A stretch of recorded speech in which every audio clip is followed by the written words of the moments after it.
All right, good morning, Alta Realty Group agents. This is Kevin Lauren, and today, as always, I'm joined by Travis Breton and Bill Seitz. Let me bring those gentlemen on the line. Bill, good morning. Good morning, Kevin. All right, and good morning, Travis. Good morning. How's it going? Really, really well. All right, good. Well, today we're going to kind of continue with, what's going on with the COVID-19 situation with regard to real estate. So we've got a packed schedule for you today. First of all, Bill, let's start with you. I've got our weekly fast break with Matashiba, but why don't you give us a little overview of what's happening as well? Well, yeah. As we can expect, things are very fluid and things are changing. We talked about that a little bit last week, and we did go into Matt's video. He has since updated a subsequent video, where he actually puts them out every week. I was kind of hoping he would maybe have one out this morning. Usually they do fall on Wednesdays. So before we get into these webinars, sometimes I do have a chance to kind of review what he has to say as a market update for just real estate in general. And this is a real broad, obviously, market update. As we know, real estate is local, but on the lending side, it is a more macro situation, as we have, Freddie and Fannie kind of setting the rules and putting things in place for what they will and won't do for lending, and those things are changing. But let's watch this video real quick. It's a short one, but it's good. It has good information for all of us just to be aware of what's happening. All right, perfect. One sec. And Bill, just let me know if obviously if you can't hear the sound. Okay. Perfect. Thank you. Hi there, I'm Matt Ishbia, President and CEO of UWM, and this is the Weekly Fast Break. This week we talked to our team about verification of employment and the new VOE process at UWM. So listen, first off, we need to make sure people have jobs. You guys know that. We all know that. Just because we meet Fannie Mae guideline, they have a job 9 days ago. In this environment, we got to make sure they have a job the day of closing. And you guys can understand that. Just if you were going to lend your friend $100,000, would you make sure they had a job? Same thing if I lend a stranger $300,000. I want to make sure they have income and employment, and that they're going to pay back their mortgage. And that's just being a good mortgage broker, just like us being a good lender and partners to Fannie Mae and Freddie Mac. So we're doing that. Hey, listen, but the process was a little clunky the first couple days. Think about it. 5,800 people all work from home right now, changing a new process in a short time frame, making it happen. It's temporary also. So, this is all temporary. The people from home are temporary, and this whole process will probably be temporary, only probably 60 to 120 days, because the reality is we don't want to do funding authorizations like other lenders. We're just doing these things to make sure we're not lending money to someone that doesn't have a job. You understand that? And because it was clunky, we covered a lock. If you missed a lock by a day or something at the end on the funding because of the VOE or because we're clunky, but we don't see that happen anymore because our process is pretty tuned in right now, and it'll keep getting better every single day. But understand, it's a temporary process, but it's needed. It's best for you, it's best for consumers, it's best for UWM, it's best for Fannie and Freddie, and we are going to continue to do it because VOEs and making sure people have jobs in this crazy environment, millions of people are losing jobs every week. It's important that we take care of that and protect UWM and our brokers and the whole industry. Also, talking about Success Track, online Success Track is available. It's a little slow right now in the industry because all the things going on. Go on to Online Success Track. We'd love to have you here. As you guys know, that's the best way to do Success Track. But if not, go get a little better. We have trainings out there. The classes are available. Sign up and go to Online Success Track. Also, guideline changes. So across the industry, people are losing jobs. Guideline changes are happening. Credit reports are available for less time. You have to actually submit it because 120 days is a long time for things to happen. Fannie Mae's changing guidelines. UWM's changing guidelines. 40 DTI, think about it. Think about debt to income. So go to our website, actually. Check out our guidelines. We added a couple new overlays. Fannie and Freddie made some changes. We made some changes. We're doing what's right to protect all of us for the long term. And so 40 DTI if you're below 680. If you're above 680, you can go to 45 DTI. That's no problem. You can even go above that if you have reserves. We need to make sure that people, if they have 3 months or 6 months without jobs, they can still pay their mortgage. And you guys are self-employed people. Everyone, think about averaging their 18 and 19 income. 2020 is going to look a little different. So we got to take a 25% haircut. These are all make sense type of things that you guys all understand, and I want you to understand why we're doing them so you can relate them to your consumers if it comes across, and just know what UWM is looking for and also what you should be looking for, because we all want to do right by consumers, by our industry, by Fannie and Freddie, by everybody, because we're all part of the mortgage ecosystem.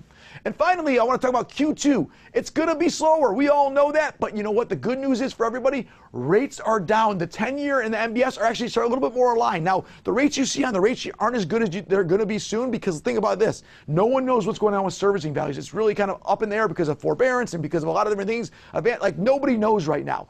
But the good thing for everyone is we, the people on this video, are going to take everybody in America out of this economic downturn in the mortgage industry by doing refinances and purchase the second half of the year. So Q2 might be a little slower, but get ready. Maybe April will only be slow, and maybe by May we'll be up and running. Maybe by April 7th, who knows? But all I'm going to tell you is don't worry about it. Rates are going to be low, and we're going to dominate for the long term. Thanks for joining me. I'm Matt Ishbia, President and CEO of UWM, and that was the Weekly Fast Break.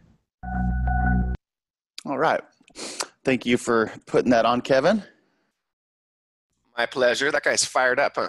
Yeah, well, he is. I've heard him speak, many times, just on a not such a confined time crunch, and he does carry that energy even on his longer speeches. But I bet.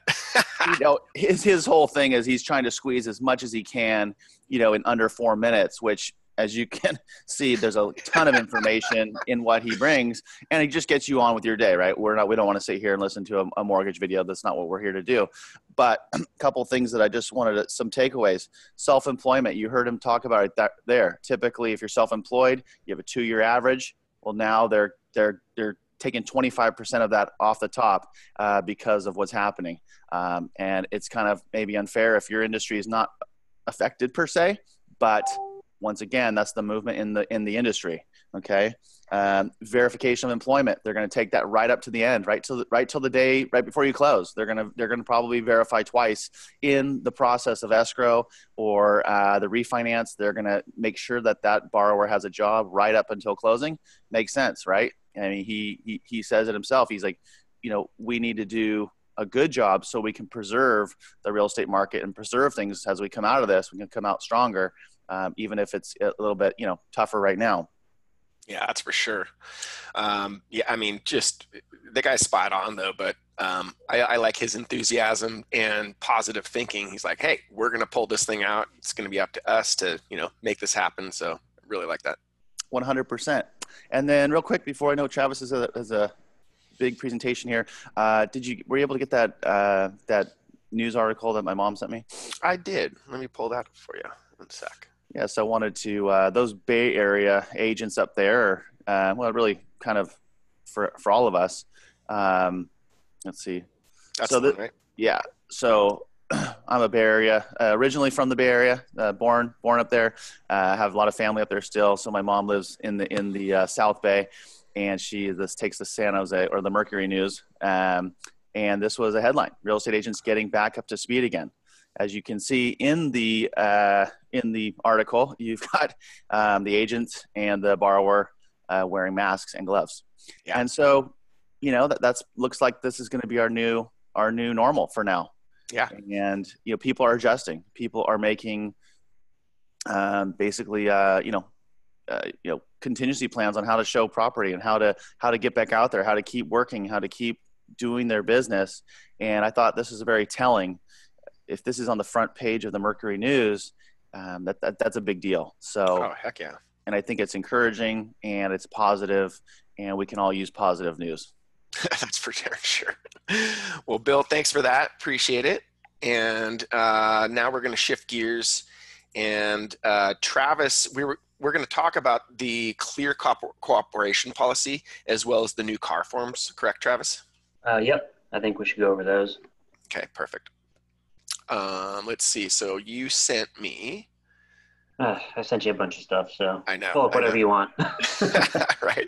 Okay. First of all, I'm going to pull up this little guy. Hold on. So this is the listing agreement that you sent me. This is the addendum, the changes to the listing agreement, I believe. Correct. So this actually has all 4 of the new forms Whoops, that CAR has out now for the COVID. Hopefully it'll it'll play. So this is just that listing agreement addendum. What did you want to show on this thing? So this should be added into your listing agreements when you're going to take the listing. If you look at section 1 right there, it talks about property showings and if the seller is or is not agreeing to allow the prospective purchasers into the property. Obviously, I think this is something that, is going to be mandatory for the foreseeable future. Yeah. Because there's going to just, even after, shelter in place is lifted up, people are still going to have fear of other people being in their homes and so on and so forth. So for sure. Let's, add these in to your listing package. And you see it has section A, B, C. So B and C has some stipulations that they can check in order to allow people into their home. And then section 2 just goes on to more things that they can check off, basically. Yeah. So, of when people can get into the home and what they're allowed to do, so on and so forth. Wow. As if it wasn't tough enough, right? Exactly, yeah. Section 3 talks about the broker marketing plan. So if you're going to your listings with some sort of marketing plan, obviously that's been adjusted. So if you're presenting this marketing plan, obviously the homeowner is probably having you stick to it, but you would want to put any modifications to your marketing plan in here as well, here in section 3. Yeah. So section 4, temporary withdrawal of property from market. This is kind of nice because it does keep the listing agreement intact, or it extends it the period of time that it's withdrawn from MLS. So, if you withdraw the property for 45 days, then it, if this section is completed, it would extend the agreement for another 45 days past the date that you have on the listing agreement. And real quick, John Kearney's got a quick question. He says, what if you're about to close now, like this week? I'd say put it in there. You got to have it in there. Yeah, if you can. I mean, whatever you can get in place, the better. I mean, hopefully that deal's looking all right. Wouldn't need to, but a lot of this is for new contracts that would be coming up, or maybe you just took one within the past couple of weeks. I would definitely want to add this in. Maybe you have one that's off market right now because of COVID. Get this in place during this time. Yeah. And I think the home sellers are going to be okay with signing this one. Yeah, Don, I would do it. Yeah, for sure. So, and I mean, it's not like this is coming out of left field. The buyers and sellers are going to understand that this is something new, and this is just to cover everybody's bottom. Yeah, and they have concerns too, and I'm sure this kind of answers a lot of questions that they may be asking you anyways, about home showings and their comfort level anyways. Well, exactly. and guys, real quick too, if you haven't done your final walkthrough, and that's the last piece of this thing, even though you've gotten everything in place before this became an issue, well, if you're going to do a final walkthrough, you're still going to be entering the premises. You're still going to have the seller living there, and you might as well protect yourself. Yep. Yeah. And probably one of the best parts about this is number 5, which is scope of broker duty, which is basically a release of liability, stating that, hey, we're going to do our best over here, but we can't force people out of a house or anything like that. So, or, put hands on them to not allow them in the house, so on and so forth. So, number 5, I think is a nice little addition that they put in. It's saying that, the seller is going to hold us harmless. Yeah. So, get this one signed. If you have additional terms, obviously number 6. But. Yeah. Good question from Chris Perez. Do we need this for selling vacant land? So I've been contemplating that. I mean, I think the PEAD form, which we're going to go over next, would cover a lot of that. But if you have a concern, put it in your listing agreement. There's no reason why you can't. So if there's some sort of concern Maybe it's I don't know, a thin parcel of land in between two buildings or something like that in a dense area, and you have concern about distancing or something. I mean, a lot of times, the vacant land is just kind of rural out there, Yeah. stuff like that. At least in my area it is. So if you I have mean, a concern, put it in. yeah, Chris, I would default to just, put it in there. Yeah. It's not like it's a big deal. It's not a giant document. It's just, Yeah. another thing for everybody to sign. Yeah. So that's kind of the end of that one. Yeah. So, Travis, I do have the video that you sent me. Would you like to share the video, or what do you think is best? No, we'll just keep going through it. Okay, perfect. So I'm going to pull up next. Well, I think you could just keep scrolling down on that document. I put them all in one. Oh, okay, great. Nice work. Try to make it easy. I love that. So okay, so here's the next one. Yeah, so here's the PEAD. So we had put out a form about property access last week, and then they literally put this out like the same day or the next day. Right. So we were ahead of the curve. There we go. So this is for accessing property. So I would expect everybody to use this, whether you're a buyer or a seller. It's for people accessing the property, anybody accessing the property. And just like what we went over last week, it's basically a declaration of, hey, I haven't been around it, I haven't been exposed that I know of. And if I do become exposed or test positive or anything like that, that I will notify everybody. We're going to take, precautions while we're accessing the house, so on and so forth. So, 1 and 2 and 3 talks about the risk of exposure, that there are stay-at-home orders in place. Talks about in California, real estate sales activities are essential, so that we are allowed to be doing this, but we have to take necessary precautions. So that's this one in a nutshell. Read through it, but it's just a one pager. It's nothing, it's not too long or anything like that, but, kind of similar to maybe an agency agreement or something. Get this signed early, Yes. first, before you go show a property. Yes, please. Yeah, have them sign this first. Yeah, and again, guys, it's about common sense, but also liability, so yeah. It's reducing liability is what we're trying to do here. And it's what CAR is trying to do for us as well. Right. So the CVA, obviously, this was the first one that came out a few weeks ago. They made some updates to this one.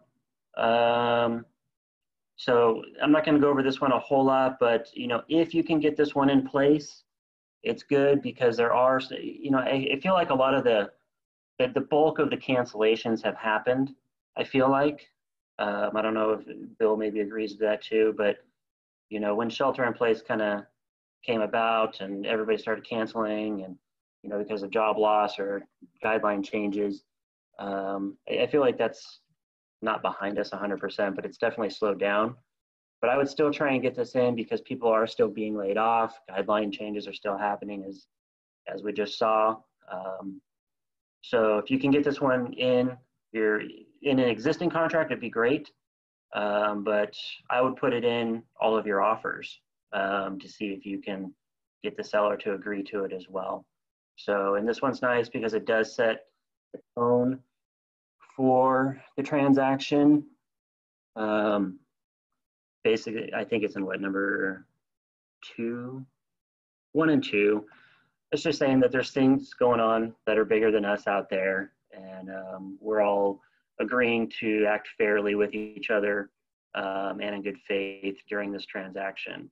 And that's mostly in section 2. So it does set the tone a little bit that, hey, we're going to do our best to get this thing closed, but something may happen, and we expect both parties to be fair about it.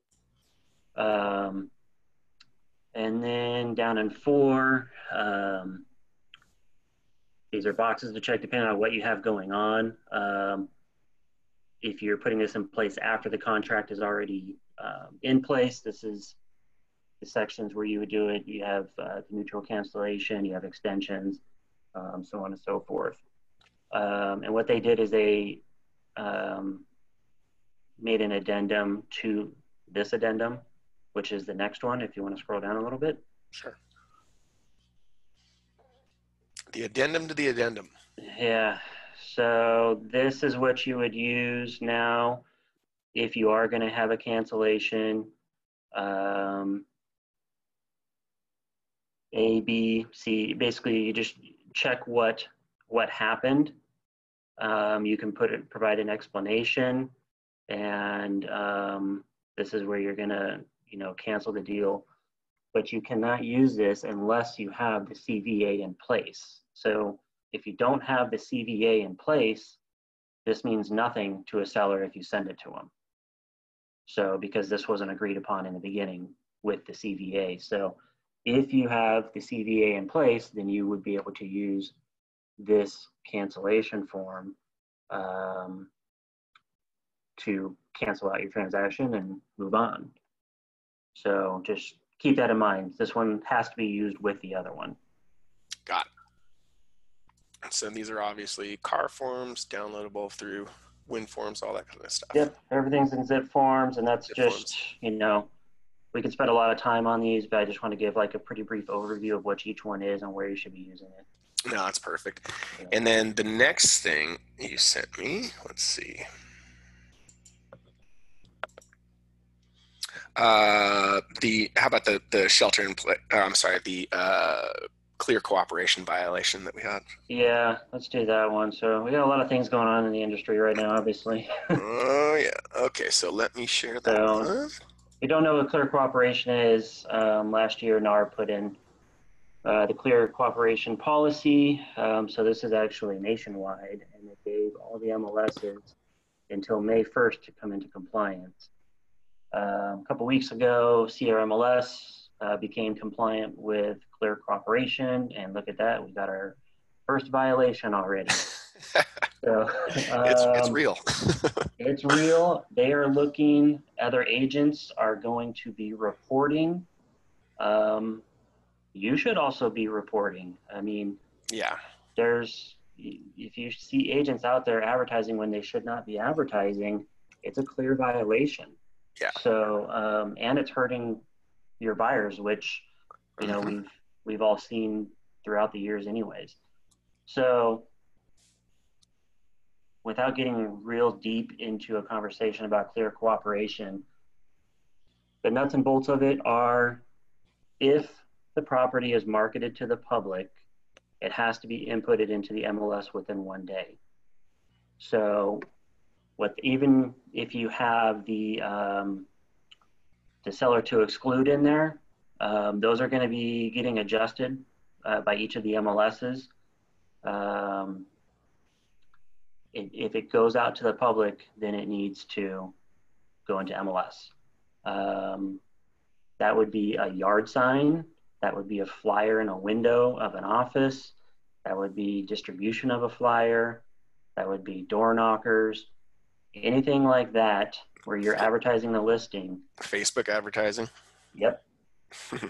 It needs to then be an MLS within 1 day. Now, you are allowed to market within the brokerage. So if you want to post up in the Facebook group, that's fine. If you have a sphere of influence, which is, investor clients that you've worked with or are actively working with, or maybe you have a contact list of buyers who are, semi in the market or actively in the market, you can market that listing to those people, but you can't, let's say, purchase a list of names and send an e-blast to them. That would what about within your CRM? Well, it depends on where you got those contacts from. I mean, if you bought that list somewhere, then I would say no. Yeah. If they came from, gathered from your lead generation, Mm-hmm. then that I would say yes on that if it's a sphere of influence. Yeah. So I would say, and obviously I'm thinking about our CRM and our e-blast capabilities through the CRM. So that's actually okay, huh? Yeah. Just, be mindful of the list and that it's not, spam. Yeah. Yeah. Shanette Carter's got a great question. What about a coming soon sign? No, you can't have a sign up. Wow. Yeah. If you put a sign up, then it has to be an MLS. Crazy. Yeah. So gone are those days. And, we used to be able to do lots of, pre-listing, e-blasts and marketing on Facebook and stuff like that. So no more. Yeah. Trying to double in the listing, Mm-hmm. or doing an open house the week before you put it on the market, Mm-hmm. exclusive open house like that is no more. So obviously not every MLS is in compliance yet. It's not May 1st, but CRMLS is a huge one. And like I said, it took literally less than 2 weeks, I think, to get our first violation. So yeah. This particular agent did call ahead, and maybe there was a discrepancy in the conversation that happened, as you can see in this. Yeah. So this is still active. I mean, we're still going through this one, and we'll get it resolved one way or another. But just know that agents are going to be all over this. Oh yeah. Buyers agents are going to be all over this if they feel their client did not get a fair shot at the property. Yeah. And then we got a couple questions here. Pam Evans asks, what if the seller signs that they don't want it on the MLS until May 15th, but they will allow you to privately market from April 15th? If it's within the office or within your sphere of influence, then yes. Yeah. So good you question. Put a yard Pam. sign up, that would be marketing to the public. Yeah.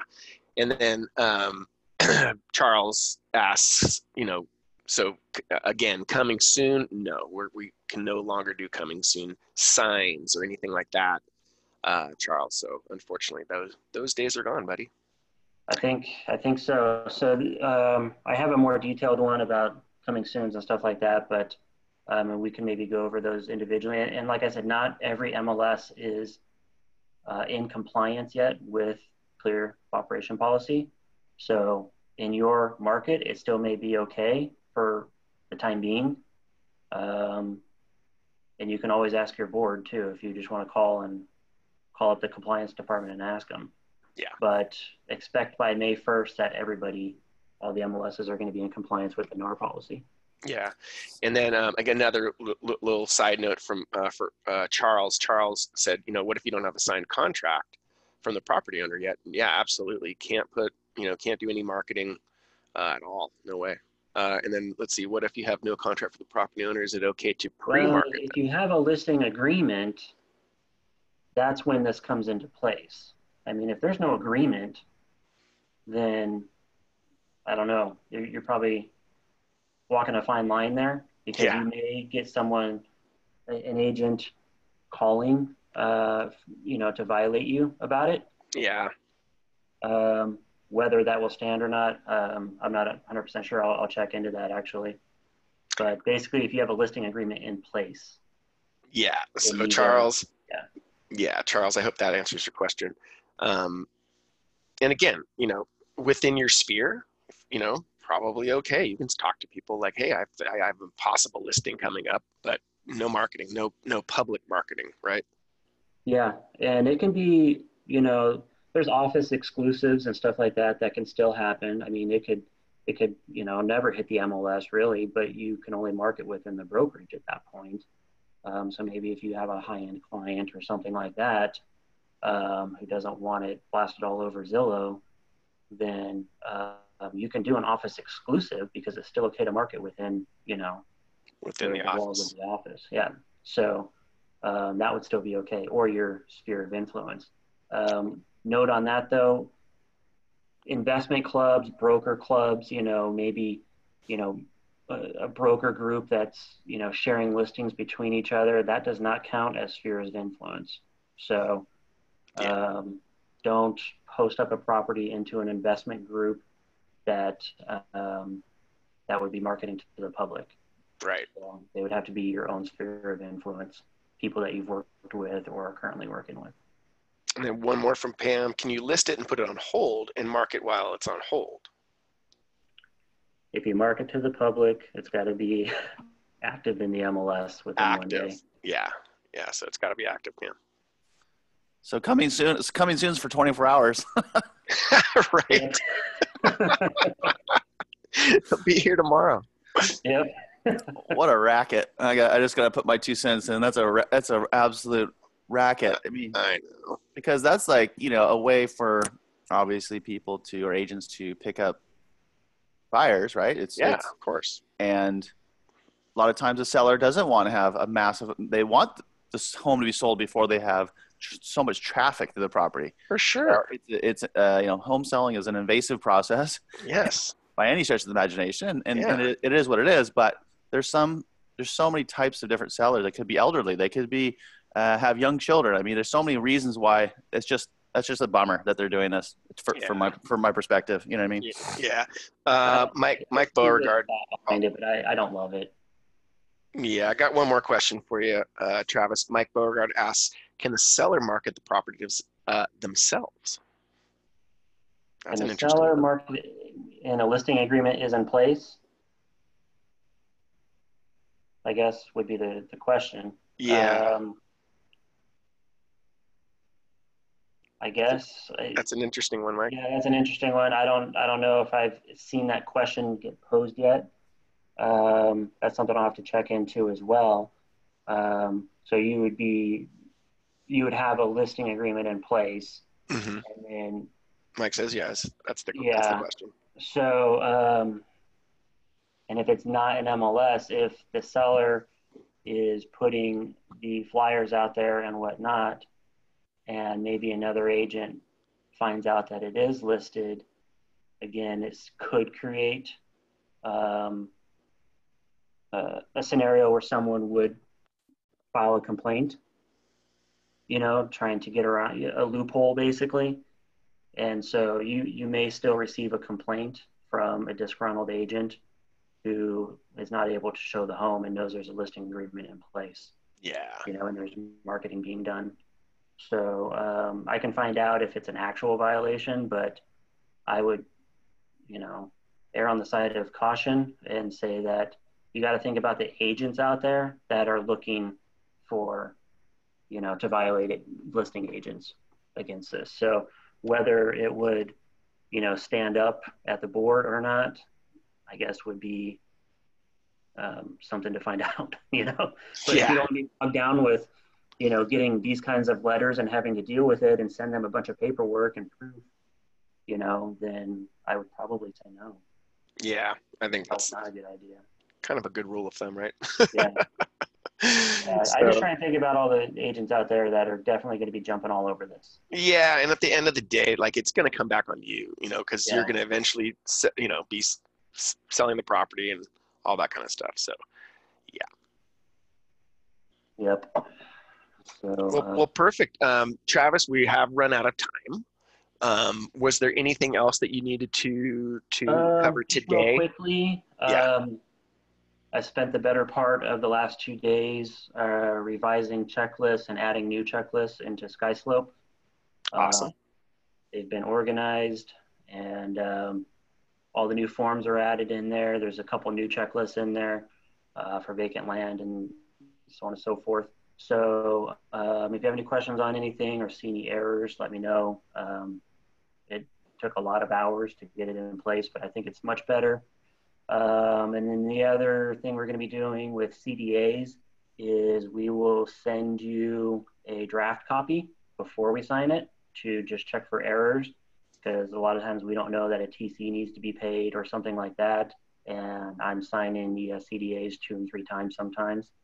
So to avoid that, we're going to send you a draft first, and you can say that looks great, and then we'll sign it and send it back. Perfect. So we'll just streamline the process a little bit. I like it. And then also just wanted a couple other little housekeeping things. want to remind everybody to join the Alta Realty group Facebook group for agents. It's the what I'd like you guys to do is make sure that you send me a request. So you can do it two different ways. You can message me. Michelle Gordon just messaged me and said, hey, can you add me? And of course, I just put you guys right in here. I've tried to invite as many of you guys as possible. Sometimes your email is different. The email that I have is different from the email that's associated with your Facebook profile. So it'll make it a little easier for me if you guys just send me a request, and then I can invite you, or even just, make sure that you send me a friend request and, be friends with me and all that kind of stuff on Facebook. That way we're connected. And then as you can see, Travis has been really good lately of posting stuff that's pertinent for you guys in this Facebook group. So this is something that all of you should have access to. So if there's, if you don't have it, call me, send me a text, send me an email, and we'll make sure that we get you added to this group, because it is a very, very good spot where also you guys can communicate amongst yourselves, and you guys can ask each other questions. You can also, get agents help with, down the line, obviously, open houses and just things like that. So it'll be a good resource for you guys. That's what I was going to say. Don't be afraid to post up too. Maybe you have some things that are working really well marketing wise that you want to share. Don't be afraid to share in the group. Try and keep it high level and professional, but also have fun and create some communication with each other as well. So, don't be afraid to post up in the group as well. Yeah. And last Friday, we had our first ARG happy hour, social distancing happy hour on Zoom, which was fun. We had a few agents join us, and Bill and Travis and we had a fun time there. We had a cocktail, and Charlie Sheldrake, he joined us as well. So that was really fun. So we'll be posting a few more of those over the next couple of weeks, just because it was a fun time. It was good to kind of relax with the agents and, have a glass of wine with the agents. That was really fun. Yeah, that was fun. We should do it again. For sure. Yeah, and, I got to see Travis's beard. Exactly right. Perfect. All right, you guys, thank you so much again for being on the webinars. I really appreciate all of your time. And so again, let's go ahead and make this week a good week, a productive week. And if you've got questions, of course, contact us directly. But otherwise, get out there, and we will see you guys on the webinar next week, and hopefully at our next ARG happy hour. All right, guys, thanks so much. Talk to you soon. Bye-bye.